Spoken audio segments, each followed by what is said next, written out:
BBA honours fourth year হিসাব বিজ্ঞান বিভাগের শিক্ষার্থীবৃন্দ, তোমাদের গত ক্লাসে আমি পড়িয়েছি advanced auditing and professional ethics কোর্সের পঞ্চম অধ্যায় অর্থাৎ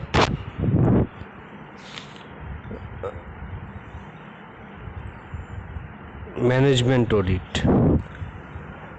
আজকে আমরা পড়ব কস্ট অডিট। এখানে কস্ট অডিটে আমরা পড়ব কস্ট অডিট কি, objective of cost audit, advantage of cost audit etcetera.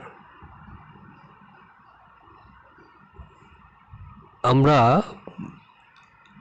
এই অডিটিং কোর্সে প্রথমেই পড়েছি অডিটিং কি। ব্যবসায়ে সংগঠিত লেনদেনগুলোর সঠিকতা ও যথার্থতা যাচাই করার জন্য হিসাবের সাথে সংশ্লিষ্ট নয় এমন নিরপেক্ষ তৃতীয় ব্যক্তি দ্বারা হিসাব সংক্রান্ত লেনদেনগুলিকে যাচাই বাছাই করার কাজটাকেই আমরা বলছি অডিট। এর সাথে তাহলে আমাদের আজকের বিষয় হলো যে কস্ট অডিট। কস্ট জড়িত থাকে, যেখানে উৎপাদন হয় সেখানেই কস্ট জড়িত থাকে। কস্ট বলতে আমরা বুঝি যে আমাদের কোনো পণ্য যখন আমরা উৎপাদন করি তার ব্যয়টা কত, সেটাকে বলছি আমরা কস্ট। তাহলে উৎপাদনশীল প্রতিষ্ঠানের উৎপাদন সংক্রান্ত যে তথ্যাবলী আছে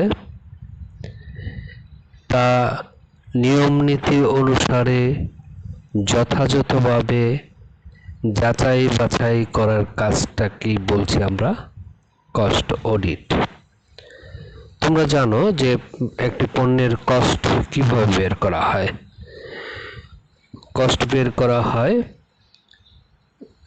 প্রথম আমার মেটেরিয়াল কতটুকু কনজিউমড হলো,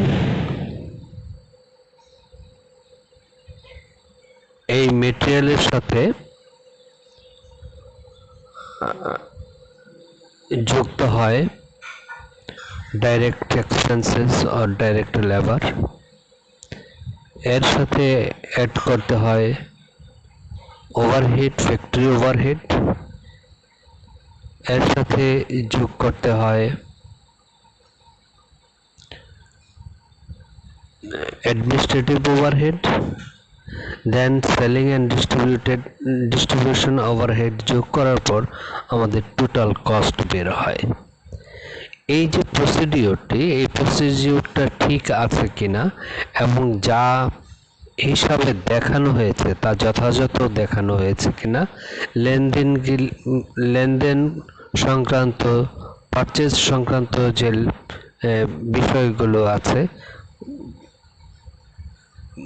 নগদ বাকিতে যে ক্রয় হয়ে থাকে এবং বিক্রয় হয়ে থাকে, এগুলো যথাযথভাবে সংরক্ষিত হয়েছে কিনা, যথাযথভাবে লিপিবদ্ধ হয়েছে কিনা, এই বিষয়গুলিকে যাচাই বাছাই করাকে আমরা বলছি কস্ট অডিট। এবার আসো উৎপাদন ব্যয় নিরীক্ষার উদ্দেশ্য। এর অবজেক্টিভ কি, আমরা এই কস্ট অডিট করব, এর কারণটা কি, প্রয়োজনটা কি। এই উদ্দেশ্যকে, অবজেক্টিভকে আমরা দুই ভাগে ভাগ করতে পারি, দুইভাবে দেখাতে পারি। একটা হলো সাধারণ উদ্দেশ্য, আরেকটা হলো সামাজিক উদ্দেশ্য। সাধারণ উদ্দেশ্যের মধ্যে পড়ে যেমন উৎপাদন ব্যয় সংক্রান্ত তথ্যাবলী ব্যবস্থাপনাকে অবহিত করা, হিসাবের বই যথাযথভাবে সংরক্ষণ করা, হিসাব সংক্রান্ত নীতি যথাযথ পালিত হচ্ছে কিনা তা দেখা, উৎপাদন ব্যয় হিসাবে সঠিকতা যাচাই করা, হিসাব ব্যবস্থার উন্নতি বিধান করা, লেনদেনের সত্যতা যাচাই করা, উৎপাদন ব্যয় হ্রাসের উপায় বের করা, উৎপাদন ব্যয় সংক্রান্ত বিভিন্ন খরচ যাচাই করা, বিবৃতিগুলোর মাধ্যমে উৎপাদন ব্যয়ের প্রতিফলন দেখা, লিপিবদ্ধ নিরীক্ষকের কাজ সংক্ষিপ্ত করা, ভুল ত্রুটি, জাল জুয়াচুরি, প্রতারণা এগুলি আবিষ্কার করা। এগুলো হলো আমার সাধারণ উদ্দেশ্য।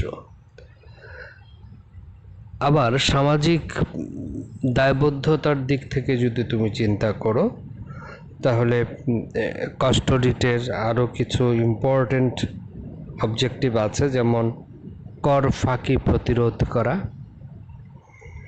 ভোগকারীদের মধ্যে সুবিধা বন্টন করে দেয়া, উৎপাদন ব্যয় সম্পর্কে সচেতনতা সৃষ্টি করা, উৎপাদনশীলতা বৃদ্ধি করা, কৃষিজাত পণ্যের ক্ষেত্রে প্রয়োগ,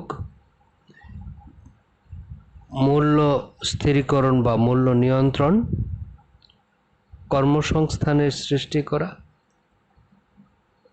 বৈদেশিক মুদ্রা অর্জন করা, অলাভজনক উৎপাদন চিহ্নিতকরণ এবং বিকল্প সম্পদের ব্যবহার। এইগুলি হলো আমাদের সামাজিক উদ্দেশ্য। তাহলে আমরা যদি এই উদ্দেশ্যগুলোকে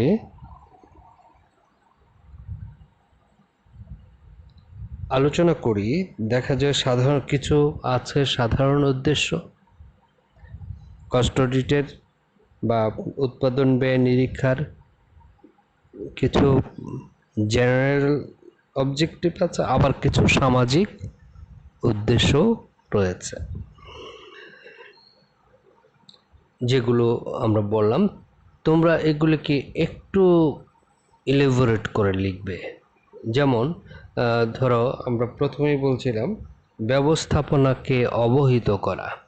শুধু কথা বললে তো আর সেটা বোঝা যাবে না, সেজন্য এটা বোঝার জন্য তোমাকে বলতে হবে উৎপাদন ও বিক্রয় সংক্রান্ত উৎপাদন ব্যয়ের পূর্ব নির্ধারিত মানের সঙ্গে প্রকৃত ব্যয়ের তুলনা করে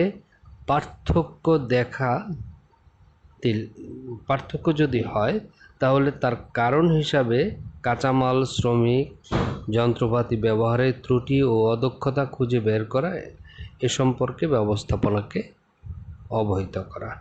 অর্থাৎ কাঁচামাল, শ্রমিক এবং যন্ত্রপাতি এই বিষয়গুলো উৎপাদনের সাথে জড়িত এবং এগুলো সঠিকভাবে কাজ করছে কিনা, অর্থাৎ কাঁচামাল যা দেওয়া হয়েছে সেটা সঠিক মানের কিনা, শ্রমিক যা খাটানো হয়েছে এটা আমাদের কি অতিরিক্ত শ্রম লেবার লাগছে না স্ট্যান্ডার্ড অনুসারে হয়েছে, যন্ত্রপাতিতে কোনো ভুল ত্রুটি ছিল কিনা, ত্রুটিযুক্ত ছিল কিনা, এইসব বিষয়গুলিকে যাচাই বাছাই করে বা ব্যবস্থাপনাকে অবহিত করা যে এখানে ত্রুটি রয়েছে, এখানে এই বিষয়গুলিকে দেখতে হবে। তাহলে প্রত্যেকটা পয়েন্ট লেখার সময় তোমাদেরকে একটু ইলাবোরেট করে লিখতে হবে। যেমন আরেকটা বলি যে লেনদেনের সত্যতা যাচাই করা। লেনদেনের সত্যতা যাচাই, যেমন উৎপাদন ব্যয় সংক্রান্ত যাবতীয় লেনদেনগুলো উৎপাদন ব্যয় সংক্রান্ত হিসাব বইয়ে লিপিবদ্ধ করা হয়েছে কিনা সেগুলো সত্যতা যাচাই অন্যতম মৌলিক উদ্দেশ্য। তাহলে আমরা বলছি যে লেনদেনের সত্যতা যাচাই করতে হবে, লেনদেনটা আসলেই ঘটেছে কিনা এবং যা দেখানো হয়েছে তা প্রকৃত কিনা, এই বিষয়গুলো যাচাই করাকে আমরা লেনদেনের সত্যতা যাচাই করা বলছি। তাহলে প্রত্যেকটা পয়েন্টকে তোমরা একটু এলাবোরেট করে ব্যাখ্যা করে লিখবে। যেমন সামাজিক উদ্দেশ্য যদি বলি, আমরা প্রথমেই বলেছিলাম যে কর ফাঁকি প্রতিরোধ করা। সেটা আমরা কিভাবে প্রতিরোধ করব? কারবারের একটা সামাজিক দায়িত্ব আছে, সেটি হলো সরকারের কাছে উপযুক্ত পরিমাণে কর মিটিয়ে দেয়া।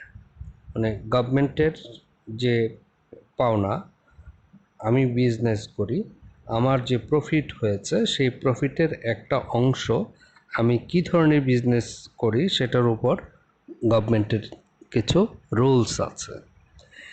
সেই রুলস অনুসারে আমরা করটা পরিশোধ করছি কিনা, এবং এই পরিশোধ যেন করা হয় সেটা আমার সামাজিক দায়িত্ব। সুতরাং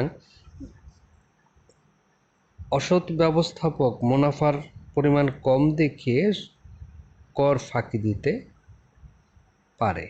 এই জন্য কর যেন ফাঁকি দিতে না পারে, এই ব্যবস্থাটা, প্রতিরোধ ব্যবস্থাটা রাখা যাচাই বাছাই করা, রাখা, এটাকেই বলছি আমরা কর ফাঁকি প্রতিরোধ। অর্থাৎ নিয়মিত যদি অডিট হয় তাহলে আমার প্রফিটটা আমার নিয়মিত বের হয়ে যাবে এবং তার উপরেই আমাকে ট্যাক্স দিতে হবে। ফলে কর পরিশোধে আমাদেরকে যেমন কর পরিশোধ করতে যেমন সহজ হবে, ঠিক একইভাবে ইচ্ছা করলেই কর ফাঁকিও দিতে পারবে না। এইভাবে কর ফাঁকি প্রতিরোধ করা যায়।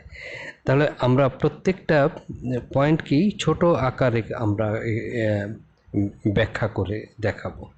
তাহলে আমরা যে অবজেক্টিভগুলি পড়েছি, এই অবজেক্টিভের মধ্যে কিছু আছে সাধারণ উদ্দেশ্য এবং কিছু আছে সামাজিক উদ্দেশ্য। সাধারণ উদ্দেশ্যগুলো আমরা ইম্পর্টেন্ট উদ্দেশ্যগুলো যদি আরেকবার দেখে নিই তাহলে দ্বারা এরকম ব্যবস্থাপনাকে অবহিত করা, হিসাবের বই যথাযথ সংরক্ষণ করা, তারপর হিসাব সংক্রান্ত নীতিগুলি পালিত হচ্ছে কিনা তা দেখা, উৎপাদন ব্যয় হিসাবে সঠিকতা যাচাই করা, এটা একটা ইম্পর্টেন্ট সাধারণ উদ্দেশ্য। উৎপাদন ব্যবস্থাপনার উন্নতি বিধান করা, লেনদেনের সত্যতা যাচাই করা, উৎপাদন ব্যয় হ্রাসের উপায় খুঁজে বের করা, এটি একটা ইম্পর্টেন্ট ইস্যুস, যে উৎপাদন ব্যয়কে কিভাবে কমানো যায়, উৎপাদন ব্যয় সংক্রান্ত বিভিন্ন খরচ যাচাই বাছাই করা, বিধিবদ্ধ নিরীক্ষার কাজ সংক্ষিপ্ত করা। যদি স্ট্যাচুটরি অডিট হয় সেই স্ট্যাচুটরি অডিট যেন একটা ছকের মধ্যে করা যায়। আরেকটা উদ্দেশ্য আছে ভুল ত্রুটি ও জাল জুয়া চুরি আবিষ্কার করা এবং প্রতিরোধ করা। এটা হলো উৎপাদন ব্যয় উদ্দেশ্য, সাধারণ উদ্দেশ্য। আবার সামাজিক উদ্দেশ্য বলছি আমরা কর ফাঁকি দেয়া, তারপরে এটা একটা ইম্পর্টেন্ট সামাজিক দায়িত্ব। তারপর উৎপাদন ব্যয় সম্পর্কে সচেতনতা সৃষ্টি করা। আরেকটা ইম্পর্টেন্ট অবজেক্টিভ হলো উৎপাদনশীলতা বৃদ্ধি করা, আইডেল টাইমকে কমিয়ে ফেলা, প্রোডাক্টিভিটি বাড়ানো, এটি একটি সামাজিক দায়িত্ব। তারপর মূল্য নিয়ন্ত্রণ, প্রাইস কন্ট্রোল, এটা একটা সামাজিক দায়িত্ব। তারপর কর্মসংস্থানের সৃষ্টি করা, এটি একটি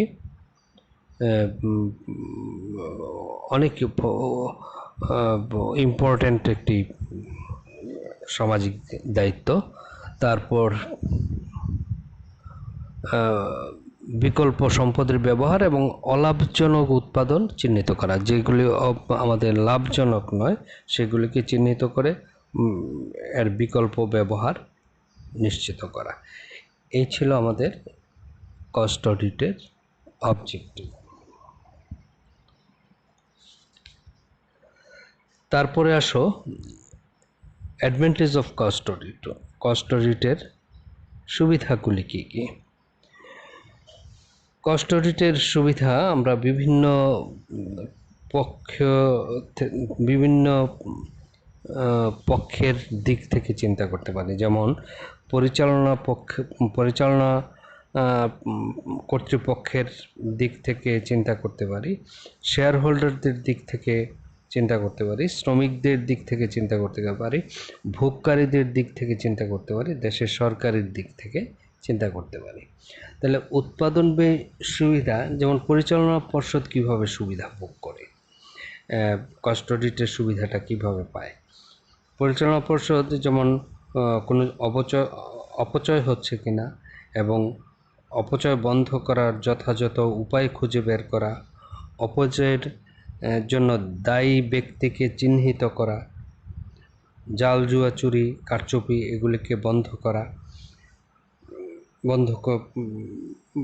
করা, বিভিন্ন বিভাগের উৎপাদন ব্যবস্থাপনার কার্যকারিতা এবং সামগ্রিকভাবে উৎপাদন নিয়ন্ত্রণ করা সম্ভব হয়। তাহলে এবং অলাভজনক দ্রব্যের উৎপাদন বর্জন করা সম্ভব হয়। অর্থাৎ আমরা অলাভজনক যে উৎপাদন সেটাকে আমরা বর্জন করতে পারি অথবা বিকল্প ব্যবহার বের করতে পারি। উৎপাদন ব্যয় সংক্রান্ত নীতি সঠিকভাবে পালিত হচ্ছে কিনা এগুলি জানতে পারে। টেন্ডার বা কোটেশন দিতে সহায়তা করে। তারপর কাঁচামাল মজুত ও নির্মীয়মান দ্রব্যের মূল্যায়ন করতে সুবিধা হয়। তাহলে শেয়ার হোল্ডারদের পরিচালনা পর্ষদ যে সমস্ত সুবিধাগুলি ভোগ করে তা হলো অপচয় রোধ করা, দায়ী ব্যক্তিকে অপচয়ের জন্য দায়ী ব্যক্তিকে চিহ্নিত করা, জাল জুয়া চুরি বন্ধ করা, তারপরে প্রোডাক্টিভিটি বাড়ানো, অলাভজনক উৎপাদনকে বিকল্প ব্যবহার বের করা কিংবা বর্জন করা, টেন্ডার বা কোটেশন দিতে হলে আমাদের কস্ট কি পড়বে সেই সম্পর্কে জানা। এইগুলি ছিল আমাদের পরিচালনা পর্ষদ। এই সব সুবিধাগুলি আমরা পাই পরিচালনা কর্তৃপক্ষের দিক থেকে যদি চিন্তা করি, তাহলে পরিচালনা পর্ষদ কর্তৃপক্ষ এই সুবিধাগুলি ভোগ করে। তারপরে আছে শেয়ার হোল্ডারদের দিক থেকে। শেয়ার হোল্ডাররা এই কস্ট অডিট হলে ব্যবস্থাপকরা উৎপাদন সংক্রান্ত কার্যকলাপ দক্ষতার সঙ্গে পরিচালনা করছে কিনা এই সম্পর্কে শেয়ার হোল্ডাররা জানতে পারে। তাছাড়া জাল জুয়া চুরি ও প্রতারণার আশ্রয় যদি নিয়ে থাকে সেটাও শেয়ার হোল্ডাররা জানতে পারে। তাহলে শেয়ার হোল্ডারদের কাছে দিক থেকে সুবিধা হলো কস্ট অডিট হলে তারা যে পরিচালনা পর্ষদ যে প্রতিষ্ঠানটি চালাচ্ছে তারা দক্ষতার সাথে চালাচ্ছে কিনা এবং তাদের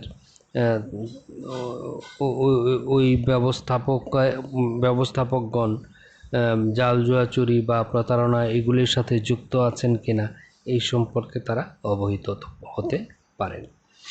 তারপর শ্রমিক কর্মীদের দিক থেকে যদি চিন্তা করি, তাহলে শ্রমিকরা always concern with their salary and bonus. তারা তাদের স্যালারি এবং বোনাস সম্পর্কে কনসার্ন। তাদের ইন্টারেস্টের জায়গা হলো স্যালারি এবং বোনাস। তাহলে এই জন্য এই যে যদি কস্ট অডিট হয় তাহলে প্রতিষ্ঠানের মুনাফা কত হলো, এই প্রতিষ্ঠানটা কি আপ গ্রোয়িং না ডাউনওয়ার্ড গোয়িং, এই বিষয় সম্পর্কে ওরা জানতে পারে এবং তারা আরেকটি সিদ্ধান্ত নেয় যে এই প্রতিষ্ঠানে তারা তাদের জব কন্টিনিউ করবেন না অন্য কোথাও সুইচ করবেন। তাহলে শ্রমিক কর্মচারীদের দিক থেকে তারা যে সিদ্ধান্ত, তাদের পক্ষ থেকে তারা সিদ্ধান্ত নিতে পারে যে এই প্রতিষ্ঠানটি কী অবস্থায় আছে, তাদের বেতন বোনাস কি ভবিষ্যতে বাড়বে কি ছাঁটাই হবে, এইসব বিষয়গুলি তারা কস্ট অডিট হলে এইসব সুবিধাগুলি তারা ভোগ করে। তারপরে আসো যদি আমরা ভোগকারীদের পক্ষ থেকে চিন্তা করি, তাহলে উৎপাদন হিসাবের সংরক্ষণ ও নিরীক্ষা পদ্ধতি কার্যকর ও শক্তিশালী হলে উৎপাদিত পণ্যের বিক্রয় মূল্য ন্যায্য ও সঙ্গতভাবে নির্ধারিত করা সম্ভব হয়। তাহলে ভোগকারীরা অলওয়েজ চায় রিজনেবল প্রাইস এবং কোয়ালিটি প্রোডাক্ট। তাহলে যখন একটি প্রতিষ্ঠান কস্ট অডিট হয়, তখন ভোগকারীরা সুবিধা ভোগ করে যে বিক্রয় যে প্রাইস, বিক্রয় যে মূল্য, সেই মূল্যটা ন্যায়সঙ্গতভাবে ধার্য করা হয়। এর ফলে ক্রেতাগণ একটা সুবিধা পায়, প্রাইসিং সুবিধাটা পায়। তো সরকারের দিক থেকে যদি চিন্তা করো, তাহলে সরকার তাদের ট্যাক্স পেয়ে থাকে। এখানে ট্যাক্স ফাঁকি দেওয়ার সুযোগ কমে যায়, ফলে গভর্নমেন্ট তাদের ট্যাক্স যথাসময়ে এবং যথা পরিমাণ পেয়ে থাকে। তাহলে আমরা উৎপাদন ব্যয় নিরীক্ষার সুবিধাকে যদি আমরা আলোচনা করি, তাহলে এটা আমরা মোটামুটি 5টি দিক থেকে চিন্তা করতে পারি। যেমন পরিচালনা কর্তৃপক্ষের দিক থেকে, শেয়ার হোল্ডারদের দিক থেকে, শ্রমিক কর্মচারীদের দিক থেকে, ভোগকারীদের দিক থেকে এবং সরকারের দিক থেকে। তাহলে আজকে এই পর্যন্তই থাক। Thank you very much. তোমরা কথা হবে নেক্সট ভিডিওতে। সে পর্যন্ত তোমরা ভালো থাকো, সুস্থ থাকো এবং বাসায় থাকো। ধন্যবাদ সকলকে।